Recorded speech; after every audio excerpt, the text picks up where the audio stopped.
شروع کرتا ہوں اللہ کے نام سے جو بڑا مہربان نہایت رحم کرنے والا ہے۔ السلام علیکم دوستو، welcome on S G A stories. دوستو، ایک غریب آدمی تھا، وہ بہت ہی زیادہ غریب تھا۔ اس کے گھر میں کھانے پینے کو کچھ نہیں تھا۔ ہمیشہ فکر میں رہتا تھا کہ کیسے میں بہت زیادہ دولت اکٹھی کر لوں، کیسے میں بہت جلد امیر ہو جاؤں، کس طرح کر کے میں اپنی زندگی میں بے فکر ہو جاؤں اور اللہ تعالیٰ مجھے اتنی دولت دے دے کہ میری زندگی آسانی سے کٹے۔ ایک دن اس کو کسی نے بتایا کہ حضرت خضر علیہ السلام اللہ تعالیٰ کے پیغمبر ہیں، اگر وہ تمہیں مل جائیں اور وہ تمہارے حق میں دعا کر دیں تو اللہ تعالیٰ تمہاری دعا ضرور قبول فرمائے گا اور تمہاری زندگی کی تمام مشکلات دور ہو جائیں گی۔ اب اس شخص نے یہی دعا کرنا شروع کر دی کہ یا اللہ مجھے حضرت خضر علیہ السلام مل جائیں۔ اللہ تعالیٰ نے اس کی دعا قبول کر لی اور حضرت خضر علیہ السلام اس کو مل گئے۔ وہ حضرت خضر علیہ السلام سے عرض کرنے لگا، حضور میں بہت غریب ہوں، میرے گھر میں اکثر فاقے رہتے ہیں، دو دن تک کھانے کو کچھ نہیں ملتا۔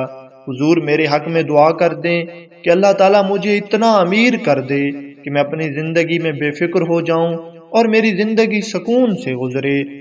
تو حضرت خضر علیہ السلام فرمانے لگے، نہیں، دنیا کی زندگی سکون سے نہیں گزر سکتی۔ کسی کے پاس چاہے جتنی بھی دولت ہو، اس کے دل میں سکون دولت سے نہیں آتا، سکون تو اللہ تعالیٰ کے ذکر میں ہے۔ تو وہ شخص عرض کرنے لگا، حضور آپ میرے حق میں دعا تو کر دیں کہ اللہ تعالیٰ مجھے بہت زیادہ دولت دے دے۔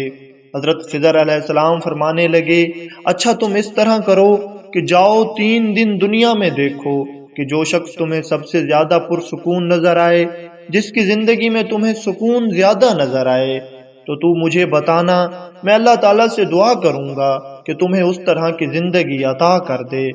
وہ خوش ہوا اور چلا گیا اور لوگوں سے ملتا گیا۔ 3 دن تک وہ جن سے ملا، سب نے اسے اپنی مشکلات بتائیں، کوئی بھی خوش نہیں تھا، کسی کا کوئی مسئلہ تھا تو کسی کا کوئی مسئلہ تھا، کسی کو کسی مشکل نے گھیرا ہوا تھا تو کسی کو کسی مشکل نے گھیرا ہوا تھا۔ تیسرے دن اسے ایک جوہری نظر آیا جو اسے بہت ہی خوش لگا اور بہت ہی مال و دولت اس کے پاس تھی۔ وہ ہیروں کا کاروبار کرتا تھا، تو اس نے سوچا کہ میں اس طرح کی زندگی حاصل کروں گا۔ وہ حضرت خضر علیہ السلام کے پاس جا کر عرض کرتا ہے کہ حضور مجھے اس جوہری کی طرح زندگی اللہ تعالیٰ سے دعا کر دیں۔ حضرت خضر علیہ السلام فرمانے لگے، تو نے اس کی ظاہری ریل پیل دیکھی ہے، ظاہری ہیروں کی چمک دیکھی ہے، اس کی زندگی کے اندرونی دکھ تو نے نہیں دیکھے۔ جا اور اس سے پوچھ، اس سے معلوم کر اور پھر آ جانا، پھر میں اللہ تعالیٰ سے دعا کروں گا کہ اللہ تعالیٰ تمہیں اس طرح کی زندگی عطا کر دے۔ وہ اس جوہری کے پاس گیا اور کہنے لگا، مجھے اس طرح خضر علیہ السلام ملے ہیں اور میں نے تمہاری طرح کی زندگی کی تمنا کی ہے۔ اب تم مجھے بتاؤ کہ تم اپنی زندگی میں سکون سے تو ہو نا، تمہیں کوئی تکلیف تو نہیں ہوگی، تمہارے پاس تو بہت سارا مال و دولت ہے۔ تو وہ شخص بہت پریشان ہو گیا اور کہنے لگا، تمہیں دیکھ کر تو لگتا ہے کہ میں بہت خوش ہوں، لیکن در حقیقت میں خوش نہیں ہوں، میری بہت ہی دکھ بھری کہانی ہے۔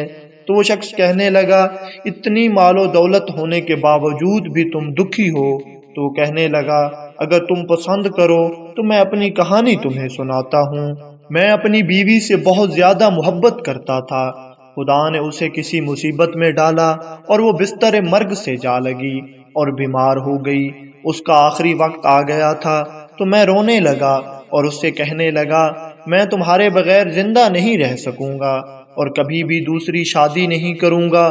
تو وہ کہنے لگی، نہیں، تمام مرد یہی کہتے ہیں، لیکن بیوی کی موت تو کوہنی کی چوٹ کی طرح ہوتی ہے، جو ایک جھٹکے کے ساتھ تو ضرور لگتی ہے لیکن پھر آرام بھی بہت جلد آ جاتا ہے۔ تمام مرد یہی کہتے ہیں کہ ہم تمہارے بعد شادی نہیں کریں گے، لیکن ابھی بیوی کی موت کو کچھ عرصہ ہی گزرتا ہے کہ وہ دوسری شادی کر لیتے ہیں۔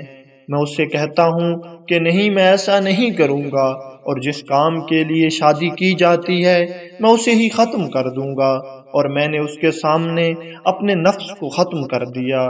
تاکہ اسے میری محبت پر یقین ہو جائے کہ میں اس کے بعد شادی نہیں کروں گا، کیونکہ جس کام کے لیے ایک مرد شادی کرتا ہے میں نے اسے وہیں ختم کر ڈالا تھا۔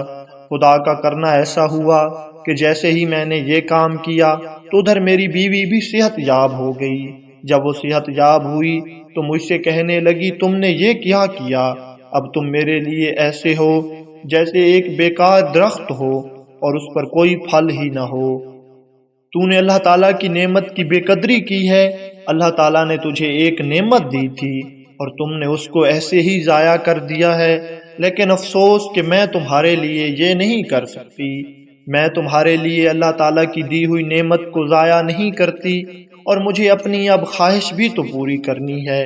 وہ جوہری اس آدمی کو بتاتا ہے کہ میری 15 اولادیں ہوئی ہیں اور 15 کی 15 میری نہیں تھی، کیونکہ میں نے تو اپنا نفس ہی ختم کر ڈالا تھا۔ میری آنکھوں کے سامنے میری وہ بیوی جس سے میں بے انتہا محبت کرتا تھا، اس نے میرے نوکروں اور میرے خادموں کے ساتھ تعلقات رکھے اور ان سے ہم بستری کرتی تھی۔ کیا فائدہ ایسی دولت کا کہ میری اولاد ہی میری نہیں ہے، وہ میرا خون نہیں ہے، بلکہ وہ تو میرے نوکروں اور میرے خادموں کا خون ہے۔ اور میں نے یہ بات کسی کو بتائی بھی نہیں کہ لوگ مجھے نامرد سمجھیں گے۔ میری خواہش ہے کہ مجھ سے کوئی تمام دولت لے لے، لیکن مجھے پہلے جیسا ٹھیک ٹھاک بنا دے۔ وہ شخص دوڑتا ہوا حضرت خضر علیہ السلام کے پاس آیا اور عرض کرنے لگا، حضور آپ ٹھیک کہتے تھے، اس دنیا میں کوئی بھی سکون کے ساتھ نہیں رہ رہا، ہر کسی کو کسی نہ کسی مشکل نے گھیرا ہوا ہے۔ آپ اللہ تعالیٰ سے دعا کریں کہ اللہ تعالیٰ مجھے اپنی محبت عطا کر دے اور مجھے اس دنیا سے کسی قسم کا لالچ نہ رہے۔ حضرت خضر علیہ السلام فرماتے ہیں، ہاں یہ بہترین دعا ہے۔ اللہ تعالیٰ سے دعا کرتا ہوں کہ اللہ تعالیٰ تمہیں اپنی محبت اور اپنا شکر کرنے والا بنا دے۔ اور فرمایا یہ دنیا تو ہے ہی دھوکے کی جگہ، اس دنیا میں جی لگانے کی کوئی جگہ ہی نہیں ہے، اور یہ تو عبرت کی جا ہے، تماشا نہیں ہے۔